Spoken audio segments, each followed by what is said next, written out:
Hello guys, इथं room आवरला, bedsheet वगैरे नीट लावली आणि लाडूने परत पसारा घालून दिला आणि साईडला समोर पसारा बघा. सगळे कपडे रोजच्या रोज घडी करून पण तर तसेच होतात. आणि इथं शेंगदाण्याचं कूट नव्हतं, शेंगदाणे नव्हते, म्हणून मी म्हटलं कांद्यामध्ये भाजी करू मेथीची. आणि कांद्याची पात थोडीशी आणि कांदे कापले आणि मस्तपैकी कांदे टाकून मेथी बनवली. एकदम मस्त टेस्टी झाली होती आणि थोडी स्पायसी पण झाली होती, पण मला आवडली.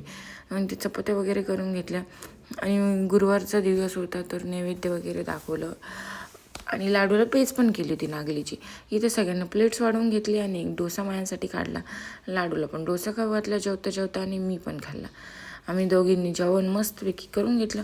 लाडू कधी जेवताना स्टेबलपणे जेवू देते का? तिचं सारा राहतच मध्ये मध्ये मध्ये मध्ये मध्ये मध्ये मध्ये. त्याच्यामुळे लाडूला घेऊनच बसायला लागतं. रात्री लवकर झोपली का मग सकाळी 2-3लाच उठून बसते, म्हणून तिला वॉकला नेल्यानंतर सकाळी एवढा सारा कपड्यांचा राडा होता. तो म्हटलं कपडे धुवायचे पहिले फेस मास्क लावून घेऊ आणि मग कपडे धुवायला बसू. इथे फेस मास्क लावून घेतला मस्तपैकी आणि मला असं वाटत होतं की मी सगळ्यात जास्त चुडेल बनत होती. आणि इथं मी ते रिमूव्ह करायला घेतलं. रिमूव्ह करताना जाम मी कधीच लावलं नाही, भरपूर म्हणजे महिने झाले, वर्ष झालं फेस मास्कच नाही लावले.